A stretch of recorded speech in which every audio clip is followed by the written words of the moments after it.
Welcome to the How to Be Awesome at Your Job podcast, the show where brilliant professionals share how to sharpen the universal skills required to flourish at work. Enjoy more career fun, wins, meaning, and money with your host, Pete Makaitis. Hello and welcome to episode 875 with Jenny Wood. If you ever feel a little bit shy or sheepish about asking, Jenny's got some wisdom to help you out so you can be unapologetic in asking for and thus more often getting what you want. So you'll learn 1, how to flip negativity into positivity with a single word. 2, how always aiming to be the best ever can be harmful. And 3, where to find the courage to take more risk. So if you want to check out the show notes or the transcript or the links to items that we've mentioned, please visit us over at awesomeatyourjob.com/EP875. And while you're at awesomeatyourjob.com, I recommend you check out some of our goodies like the Golden Nugget summary email write-ups, the 10 Days to Winning at Work course, full text searchable transcripts of this huge archive of 875 interviews, and so much more at awesomeatyourjob.com. Now, here's a bit about Jenny. Jenny Wood is an executive at Google running a large operations team that helps drive tens of billions of dollars in revenue each year. She's also the founder of Own Your Career, one of the largest career development programs in Google's history, with tens of thousands of people benefiting. Big thanks to Jenny for sharing her wisdom with us, and big thanks to our sponsors. Check them out. And big thanks to our sponsor, Acorns. Acorns makes it easy to start automatically saving and investing for your future. You don't need a lot of money or expertise to invest with Acorns. In fact, you can get started with just your spare change. Acorns recommends an expert-built portfolio that fits you and your money goals, then automatically invests your money for you. NerdWallet.com, whom I love on these sorts of matters, gives Acorns a whopping 4.7 stars and says, quote, if you want to make the most of your spare change, there's no better place to do that than Acorns. Head to acorns.com/awesome or download the Acorns app to start saving and investing for your future today. And we got a legal disclaimer here. It may not be representative of all clients. Tier 1 compensation provided. Compensation provides an incentive to positively promote Acorns. View important disclosures at acorns.com/awesome. Investing involves risk, including the loss of principal. Please consider your objectives, risk tolerance, and Acorns' fees before investing. Acorns Advisors LLC, Acorns, is an SEC-registered investment advisor. Brokerage services are provided to clients of Acorns by Acorns Securities LLC, member FINRA/SIPC. For more information, visit acorns.com. One sponsor to check out is Harvard Business Review. This brilliant magazine, published at hbr.org, is the leading destination for smart management thinking. Fun fact, HBR has been mentioned in 108 episodes of the show. That's because HBR has great stuff that comes up often. They've got explainer videos, podcasts, real-world case studies, and much more. I think of HBR each night that I put on my special orange glasses. Their article, Will Blue Light Glasses Improve Your Sleep?, revealed that those who wore them reported better sleep and a 7% improvement in work performance as compared to those who wore the sham glasses. So I cite HBR anytime anyone tells me that I look silly wearing them. Now, much of HBR's content is available for free when you sign up at their site. Subscriptions that get you unlimited content cost $10 a month. If you visit hbr.org/subscriptions and enter the promo code AWESOME, you can save 10% off of that subscription. Again, to save 10% off of your HBR subscription, go to www.hbr.org/subscriptions and enter the promo code AWESOME. One sponsor to check out is Storyworth. Whenever I'm thinking about meaningful Father's Day gifts, Storyworth leaps to mind. Storyworth helps you preserve precious memories and stories from your father for years to come. Each week, Storyworth emails your loved ones a thought-provoking question that you get to help pick, such as, what's the bravest thing you've ever done? I personally love the prompt so much that I have refreshed Storyworth's questions page many times looking for more. Storyworth makes the writing process super quick and easy. All your loved one needs to do is respond to that email with a story, and then you get a quick copy of that. And after a year of this fun, Storyworth compiles your loved one's stories and photos into a beautiful keepsake hardcover book that you'll be able to share and revisit for generations to come. Families love Storyworth so much, they've got 25,000 five-star reviews on Trustpilot and have millions of stories preserved. So give all the fathers in your life a unique, heartfelt gift they'll all cherish for years. Storyworth. Right now, you can save $10 on your first purchase when you go to storyworth.com/awesome. That's storyworth.com/awesome to save $10 on your first purchase. Now, here's Jenny. Jenny, welcome to How to Be Awesome at Your Job. Thanks so much. It's great to be here, Pete. Well, I'm excited to hear about some of the wisdom you've gathered from your time rocking and rolling the Own Your Career program at Google and your upcoming book, The Chase, Unconventional, Uninhibited, and Unapologetic Guide to Getting What You Really Want in Life. That sounds pretty handy. Well, I hope it will be handy. I mean, I think we over apologize in life, right? We say, sorry, I'm late instead of thanks for your patience. I'm not saying that we should never apologize, but I think that sometimes we over apologize when we really are just trying to get what we want in life. That's true. And you've got a cool story about meeting your husband unapologetically. How did this go down? Yeah. So let me paint the picture here that I tend to have a bit of anxious tendencies. I tend to be pretty data driven. And when I was single and dating in New York City, I now live in Boulder, but back in 2011, I was single and dating in New York City. And I was riding the subway home from work one day, and I saw an attractive guy standing about 30 feet away from me.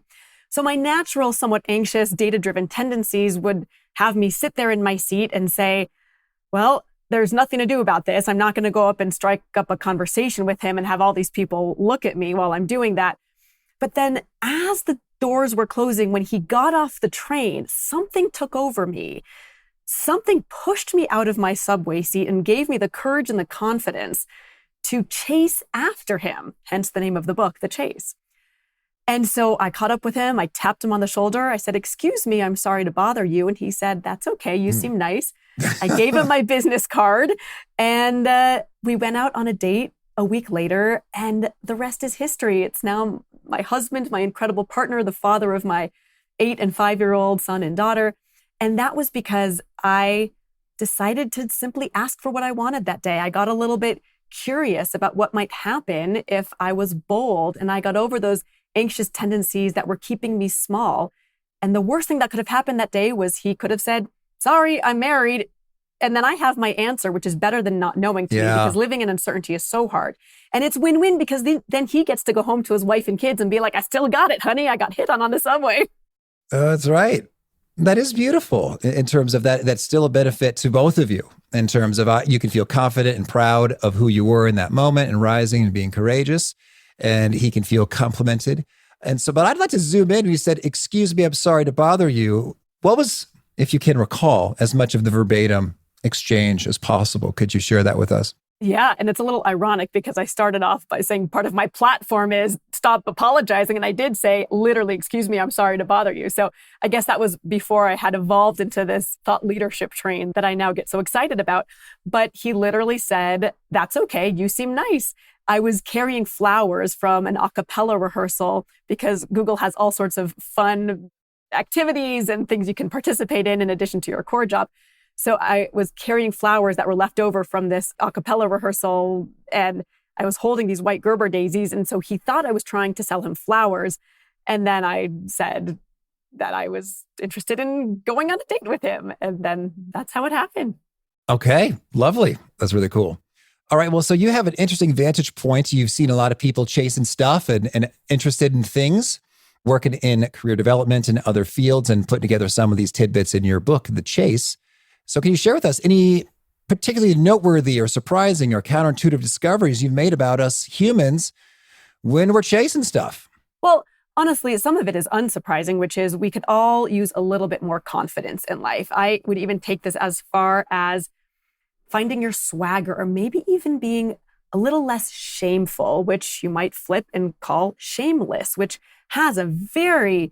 Oh, there's the show. Yeah. Yeah, there's a connotation there, right? I don't know if you want to be that vibe. Well, I think what we want to do is to get rid of all the shame that gets in the way with us going after what we really want. So, for example, oftentimes we'll be at, let's say, a PTO meeting or at a meeting at work, and someone says, "Well, this is a shameless plug." And actually, in my job before Google, I was sitting in this meeting and someone said, "This is a shameless plug." And then they began to share a spreadsheet that was going to be so useful to the other 20 people in the room. And everybody said, "Wow, this is going to save me time. This is going to make me so much more efficient." And so rather than this person offering as a lead-in, "This is a shameless plug," perhaps they could have said, "This is something that I created that might be useful and helpful to all of you." So what I find to be unsurprising is that a lot of us feel imposter syndrome. There was a study out of the University of Glasgow that said 75% of employees regularly feel a lack of confidence at work. And you think of all the hard stuff going on. We're just coming out of a pandemic. There's economic uncertainty. We have new ways of working. There's headwinds in a lot of industries right now. And as we face all these headwinds, it's unsurprising that we have additional imposter syndrome or a lack of confidence. But by finding your swagger, by building your confidence, by asking for what you want unapologetically, or offering a room of 20 people a useful tool that will save them time and make them more efficient, is a way to find your swagger, is a way to increase your confidence and to stem your imposter syndrome. And one way I think about this, one practical tool, is to know your superpowers, which I'm happy to go into, Pete, or we can take this another direction.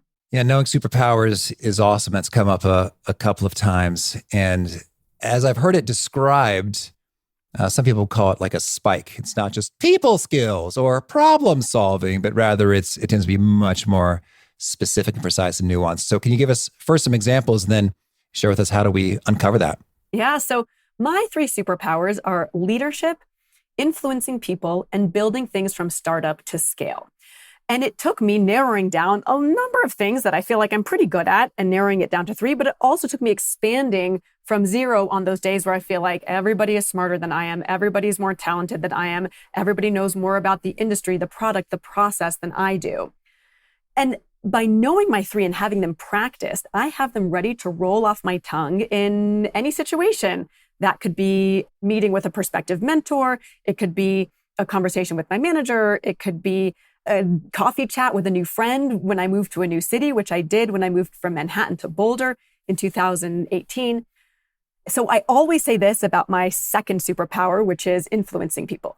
At the end of the day, I feel like everything is influence or sales, frankly. Now, that could be influencing my VP to adopt my new insights program, or it could be convincing my husband, John, to order sushi versus Italian on a Saturday night. Everything is influencing people. Everything is sales. But that takes practice, Pete. I can't just roll out of bed one morning and have that roll off my tongue. I have to narrow it down to my 3, and then I have to practice essentially what is my elevator pitch, which works in so many areas of life: personal, professional, friendships, relationships. And so how are you defining superpower here? So I define it basically as your strengths, your passions, the things that you are particularly good at. Because in all areas of life, everyone has a personal brand, whether they like it or not. It's what people essentially say about you behind closed doors. We all have a personal brand. But how we want to control that narrative of the brand is ultimately up to us, should we choose to lean into that. And it's funny, when you said superpower, I was imagining super precise tidbits such as identifying the hidden implications of a fact presented that others may overlook. So, for example, that's a lot of words. Now, leadership feels pretty broad. What do you specifically mean by leadership? So leadership, first of all, is earned, not granted. To me, a manager is kind of managing to spec. That's actually something that Seth Godin says. Seth Godin and I had a conversation yesterday about his new book that just came out. Great book, The Song of Significance, a new manifesto for teams. And leadership to me it's a state of mind. It is an earned opportunity. It is having empathy for your team. It is ending each one-on-one with, how can I support you this week? It is the humble 2, using the humble 2 if you're in a group meeting. And I refer to the humble 2 as these 2 statements: I don't know, and I was wrong. Mm-hmm. If a leader can use those 2 statements in a big group of people that are reporting to them, that's pretty powerful. Because of course we want our leaders to be right most of the time. Of course we want our leaders to have answers often. But for a leader to have the humility to say, I don't know, and I was wrong, and then thoughtfully follow up, get the data that's needed, get back to that team, that's powerful stuff. And that to me is the difference that makes a leader. I like that humble 2 notion a lot in terms of I was wrong. And another variant of that I really like is when you're just in a group of folks chatting about potential ideas, possibilities. And it's one of my favorites. Maybe it says more about me than leadership as a whole. But when folks say, I like your way better, like they prefer what someone else said to what they themselves said. I just really love that because I think it speaks volumes. Because I don't know, it seems like there's a good segment of the population that really feels like they need to be right and the smart one in the room. And those humble statements of, I was wrong, I like your way better. And anything in that whole family or cluster, I think goes a long way to show it sure is not about my ego, but it's about the thing that we're trying to do here together. Absolutely. And the best thing you can do as a leader is to lift your people up, to lift as you climb and to amplify their good ideas. Because as a leader, you get 100% of credit. And this could be a leader, this could be a principal of a school, this could be a leader of a union, this could be a leader in a big corporation. You get 100% credit for everything your team does. So that means if they fail, you fail. But if they succeed, you succeed. So whenever I see a leader giving credit to their team or sending the email to their manager, thanking their team and CCing their team below them for the great work they did and giving credit, that's the leader I want to work for. That's the leader I want to work for. When it comes to chasing things and doing the influencing, do you have any particular pro tips there?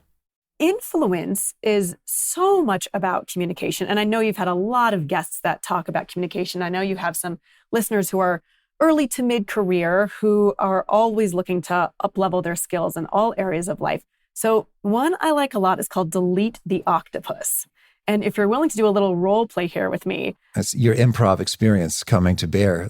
I took one improv course at Second City for 3 days. So let's see what I got. Well, we're now going to give you your Second City report card X number of years later. All right. So let's say in this hypothetical scene we're setting that we are in a meeting together and your manager says, what are the biggest challenges on your team right now? So I'll actually have you give that to me instead and say, Jenny, what are the biggest challenges on your team right now? And I will offer 2 ways to answer this question because I think this is key to influencing effectively. The first way will be rambly and not very buttoned up. And the second way will be much tighter structured and more buttoned up. So again, I'll ask you to give me 2 opportunities to answer this question with you as my manager and me as one of the people in this room of, let's say, 10 people. And the question is, Jenny, what are the biggest challenges on your team right now? Jenny, what are the biggest challenges on our team right now? Oh, so many challenges. I mean, we started this new team that's essentially a startup within our real estate industry here at our pretend company. And I really think that the priorities are we're not set on our priorities yet. We've got a bunch of different goals and we haven't really figured out how we're going to track our goals or what our metrics should be. We also have so many confusing things around our tools and our technology and things we're doing in spreadsheets that we should maybe be outsourcing for different tools, which also reminds me that what makes this even harder is all the different regions that we have. We've got people in America, we've got people in Europe, we've got people in Asia. And in fact, the other day I was traveling to Asia. I met with a team, but then I took some vacation days. I went scuba diving and saw this really cool purple octopus on this night dive. But I digress. Going back to the global challenges, blah, blah, blah, blah, blah. All right. So this tip is called Delete the Octopus. Because I just gave a long, rambly answer that made it really hard to influence you as my manager on what my biggest challenges are right now. So now I'm going to ask you to ask me that same question again. Jenny, what are the biggest challenges on your team right now? And I'll answer in an upgraded way. Jenny, what are the biggest challenges on our team right now? Our 3 biggest challenges right now are priorities, technology, and global alignment. Priorities because we're a new team and we're still figuring out what our goals are and what our metrics are. Technology because we're still doing things in offline spreadsheets that we should probably be using tools to solve instead. And finally, global alignment because we have teams in America, in Europe, and in Asia. And if we were more coordinated, we could move faster and more efficiently. So my 3 biggest challenges are priorities, technology, and global alignment. How much easier was that to understand? Certainly, well, especially in the context of management and influence that we're talking about here. It's like with the first, it's sort of like, well, I don't really know what to latch onto or what I might offer in terms of assistance in that world. Versus this, it's like, oh, well, hey, we're using this tool right now. It's awesome. Does your team want access to it? Here it is. Exactly, right. And this was all about influence, right? So how do I influence you as my leader in any area of life? Could be a leader in a community center. It could be a leader in a social group. It could be a leader in any volunteer group. How do I influence you as my leader to help me with the things that I need to help me achieve my goal? So in this particular case, which is a professional example, my goal is to get more support from my manager on priorities, on technology, on global alignment. But if I give that long-winded, rambly answer, there's no way for you, as you said, to latch on to what I most need. And what is the specific tactic I used there? The specific tactic I used was to simply write down a list of 7 to 10 things that are problems, circle, let's call it 2 to 3. And then when I start speaking, simply lead with those singular words, just priorities, just technology, and just global alignment. And that means that I also embrace the power of a pause, which people early in their career sometimes think makes them seem less buttoned up and not as smart or not as prepared, but it actually has a counterintuitive effect. It makes people seem smarter and more buttoned up and more knowledgeable and prepared. Absolutely. And on the receiving end of a pause, it's funny, it just sort of galvanizes attention and builds a little bit of suspense. I remember my Uncle Topper, which is one of my first people I looked to for speaking wisdom, episode 100, he would do that frequently in his speeches. And I was like, well, what's he going to say next? Well, what is that? And so it builds the suspense and grabs the attention all the more, which is great. That's what you want, people paying attention to you, as well as it actually saves time in terms of, I don't know if I want to waste, quote unquote, the 1 minute of silence to gather it, but really that 1 minute often will save 10 minutes of ramble not gone down. Yeah, exactly. And think of all the areas in our life where we ramble, relationships, friendships, right? It's also a way to show that you respect somebody else by slowing down and pausing and giving them a moment to speak, especially for those of us. Very hard for me early in my career, still hard for me on some days. I naturally speak to think, and I've had to retrain my brain, but it is retrainable so that I can better think to speak, which is exactly what Delete the Octopus helps encourage. Okay, so when we're chasing things, particularly in the career world, we got a clear understanding of your superpowers and then some thoughts for how we communicate to be influential. Are there any other really top best practices, worst practices that you would highlight here? Well, I would offer that a success mindset comes before success itself. And since I already talked about imposter syndrome and all the inner gremlins we can have, let's take a statement that we might say to ourselves that starts with I and has something negative after it. For example, I don't have my dream job yet.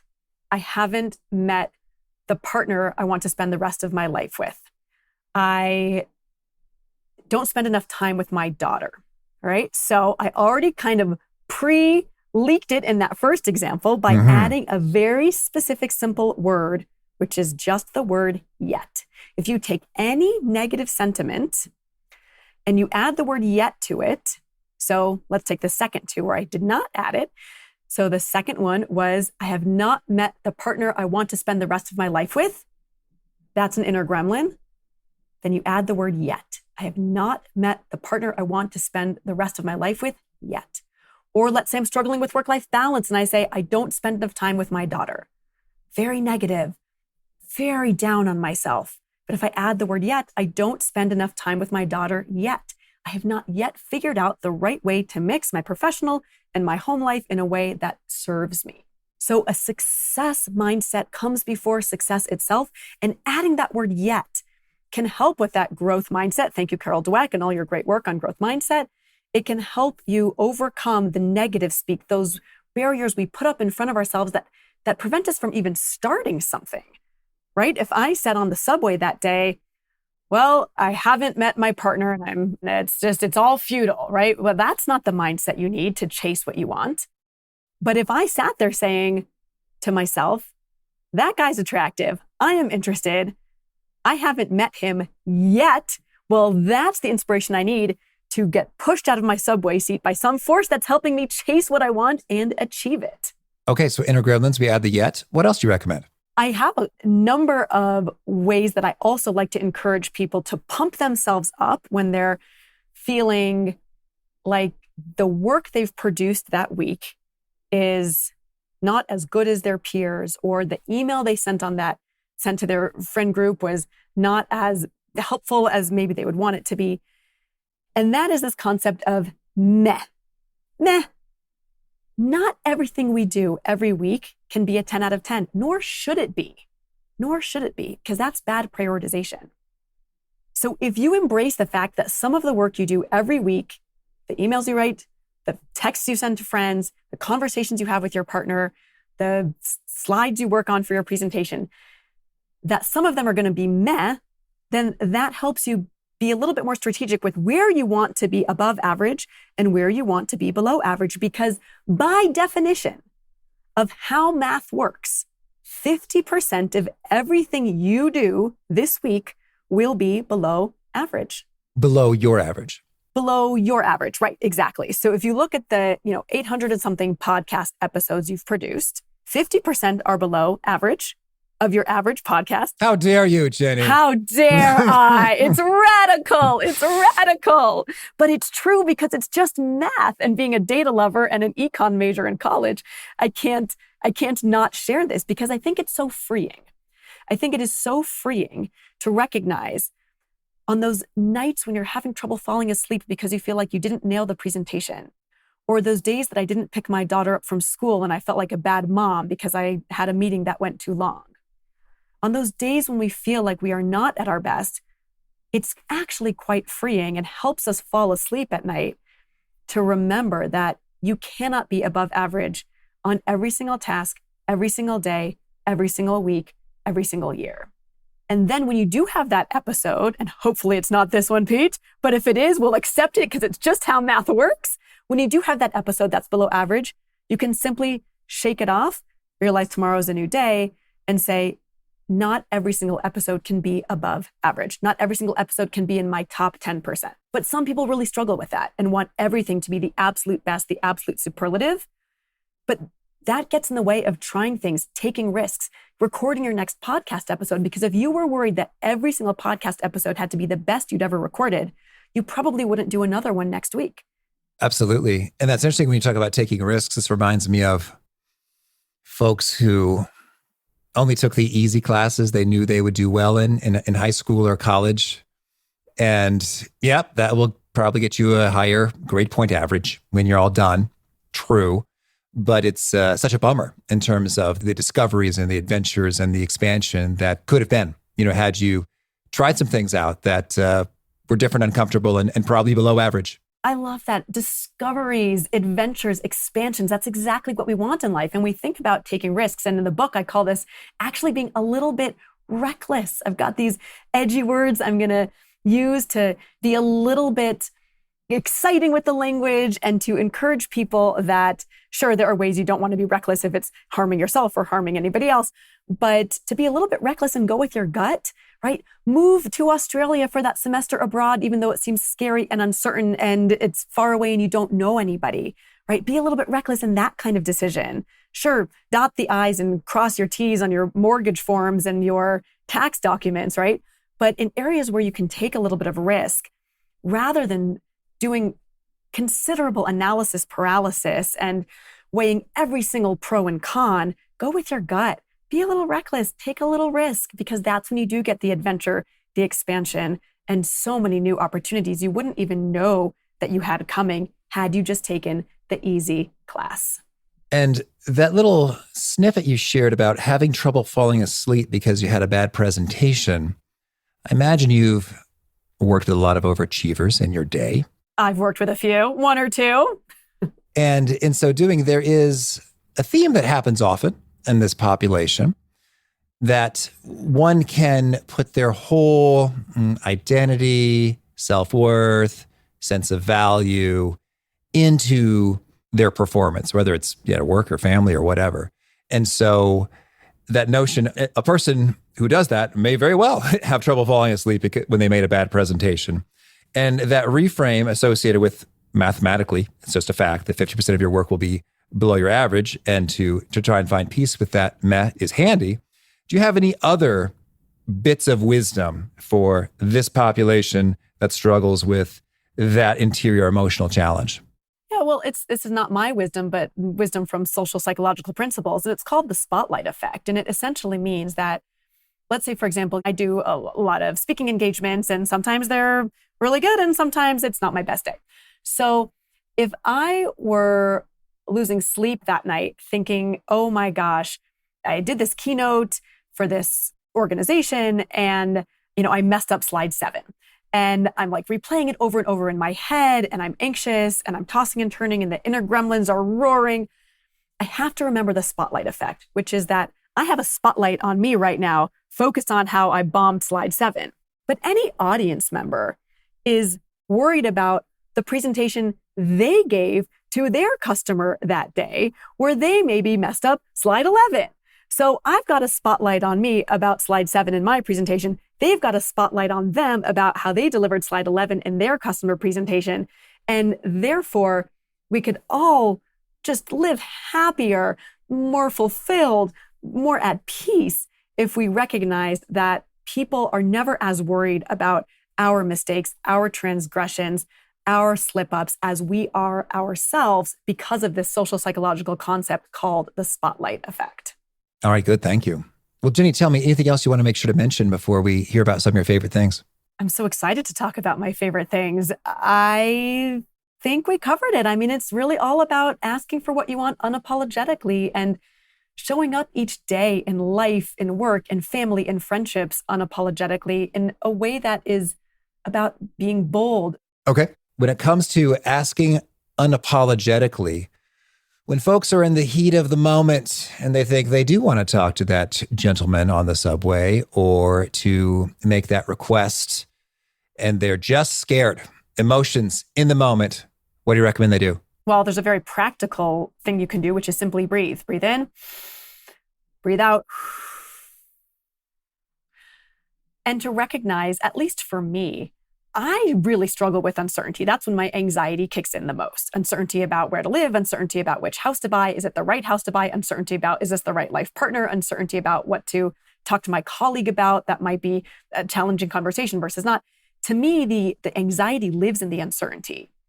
So if you contrast that with when you're bold and ask for what you want unapologetically, or make a courageous move unapologetically, you tend to get an answer one way or the other.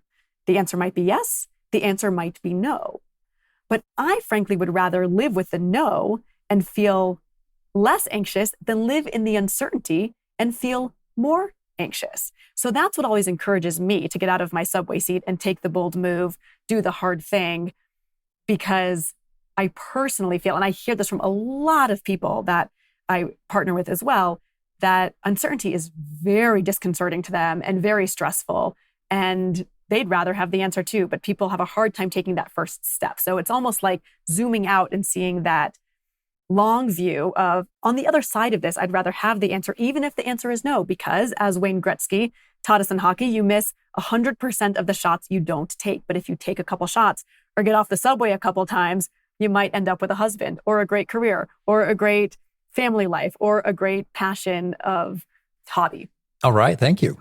Well, now could you share a favorite quote, something you find inspiring? Yes, I love this quote. Rationalization is a weapon so powerful, it should require a background check. Okay. That's by Dan Pink, because we rationalize not sending that email to that prospective mentor or not having the tough conversation with a peer who's maybe a little bit more challenging to work with. It keeps us small and it thwarts our full potential. When we rationalize why we shouldn't take a bold move, or when we rationalize why we shouldn't take a bold action or chase something we truly want. Okay. And could you share a favorite study or experiment or bit of research? Well, I do a lot on LinkedIn, and I offered a poll that I guess is first-party research here. This is my own research, but I asked a poll, do you have a 10-year plan? Do you have a 5-year plan? And I think there's this misconception with people earlier to mid-career that all the leaders they work with had some big, grand 10-year plan or 5-year plan, but the data actually is counterintuitive and suggests otherwise. 81% of people, it was almost 2,000 people who answered, did not have a 10-year plan. I think it was about 56% of people did not even have a 5-year plan. So that's why everything I've spoken about in this conversation so far has been to help you listeners do big, small things. It's actually the name of my newsletter, Big Small Things, to cast votes for the future person you want to be, to cast votes for the goals that you want to achieve, because it's not some big, colossal 10-year plan. It's really about the big, small things you do every day to move one step closer to your goals that you're chasing. Okay. And a favorite book? Build for Tomorrow by Jason Pfeiffer. He's been a guest on the show, and he is just So wise and so smart. His 4 phases are panic, adaptation, new normal, and wouldn't go back, which is a bit counterintuitive, that last one. Episode 848 on your show. Oh, well done. Thank you. And a favorite tool, something you use to be awesome at your job? I like the 4 Ds. When you're looking at your to-do list, the 4 Ds are do, delay, drop, and delegate, because that really helps you structure. If you have 20 things on your to-do list, you don't have to do them all today. You don't have to do them all this morning. And my favorite one is delay, because sometimes when you delay, something just falls off the to-do list because either it's decided it doesn't need to be done or somebody else takes care of it, and then poof, it goes away. So if you just write down delay next to a couple tasks, you feel like you're in control of your to-do list, but you don't have that feeling of overwhelm to get through every single item. So the 4 Ds are do, delay, drop, and delegate. All right. And a favorite habit? A favorite habit is using a checklist each day. So I'm a pilot for fun, a private pilot. And the other day I was taking my kids up to fly, and my 5-year-old daughter said, I was going through my checklist. So I said, mixture rich, avionics on, flaps up, as I went through the takeoff checklist. And she said, Mommy, what are you talking about? And I said, I'm going through the checklist. This is to have a safe and effective flight. And I like to bring that concept to my day-to-day as well. So rather than wake up in the morning, immediately check my work email and start reactively responding, I have a checklist. Exercise for 30 minutes, meditate for 5 minutes, spend 60 minutes on the project that is most important, but probably the one I'm going to procrastinate when my inbox takes over. So by having that checklist, exercise, meditate, 60 minutes on a key project, that helps me set up my day like a good pilot of my day for a, I guess you could call it safe and effective day, or productive and effective day. Okay. Is there a key nugget you share that really seems to connect and resonate with folks? They quote it back to you often? Serendipity isn't found, it's made. And I made my own serendipity on the subway that day. The New York Times wrote about this story, and the title of the article was Serendipity 1, Spreadsheet 0, because I mentioned I do everything in spreadsheets. I even had a spreadsheet of all the people I was dating. I'm super organized and kept track of it all. And so on that particular day, serendipity won out, but I made the serendipity, right? Luck is when preparation meets opportunity, we all know. So that day, I made my own serendipity by making the bold move to chase what I wanted unapologetically. Okay. Well, now I want to know, in the spreadsheet, one of the columns is the name. Here we go. Here we go. What are some of the other columns in that spreadsheet? So it wasn't so much an evaluative spreadsheet. Okay. It was a spreadsheet so that I was prepared walking into a date. So it would be name. I mean, this was like a lot of early days online dating. So it was mostly about anything we'd talked about online. It was probably logistics too, where we were going, what time, whether we'd spoken on the phone, and then key nuggets about what we'd talked about. So I walked in somewhat informed when I went into that conversation. Well, yeah. And if you have a lot of online dating people, you might just straight up get mixed up. Yeah, whoops, sorry about that. That was the other guy. Yeah, I was trying to be a good partner. And if folks want to learn more or get in touch, where would you point them? I post on LinkedIn almost every day, but I mentioned my newsletter, Big Small Things, which you can sign up for. It's a super short nugget that you get delivered right to your inbox. Lots of things like we've talked about that are highly actionable to help you be successful and chase your goals. And that is at itsjennywood.com/newsletter. So itsjennywood.com/newsletter. All right. And do you have a final challenge or call to action for folks looking to be awesome at their jobs?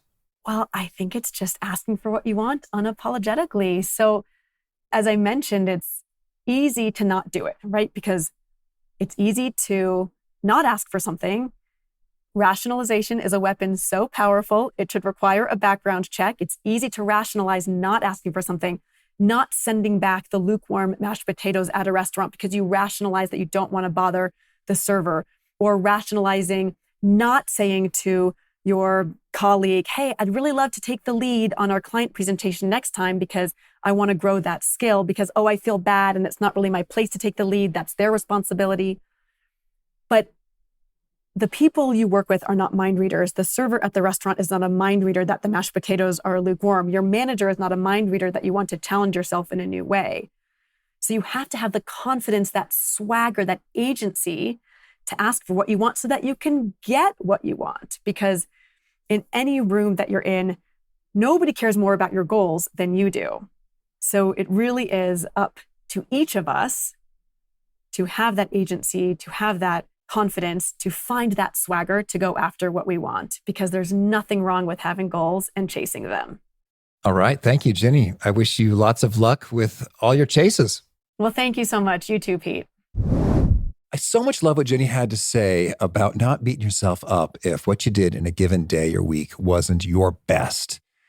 And that hits me in particular because I think I've got this psychological tendency to compare almost everything to the best ever of that thing. And who knows where that comes from? If maybe it's technology is always getting better, or this is our fastest, most high-resolution iPhone ever, that we just sort of expect, oh, well, like the latest thing is also going to be the greatest thing. But sometimes the latest thing is not. And in the zone of human performance, that's just how it's going to be. So continually comparing to the best ever is a recipe for disappointment and frustration. Sometimes I find that when I'm looking at the scale, the number tends to go up and down each day. And it can be frustrating if I compare a day's weigh-in to the best ever weigh-in, or, oh, I thought it was going to be even better than it was yesterday because I did such a killer workout and was so compliant with eating healthy amounts of food yesterday, just right. And so that comparison to the best ever often leads to disappointment and bummerville. But in comparing that to, say, where I started or where things were a month ago, I was like, oh yeah, that's cool progress. And in terms of just how you're doing on a report, an email, a workout, yeah, that's going to have just as much up and down fluctuation, if not more so, than the scale. And indeed, statistically, mathematically, as Jenny said, it's just true. Half the time, you're going to be below average, and that's what's up. We are not iPhones. We're human beings, and that is a handy reminder. Great stuff from Jenny. Again, the show notes, the transcript, the links to items that we referenced are at awesomeatyourjob.com/EP875. Hope to catch you next time, and peace.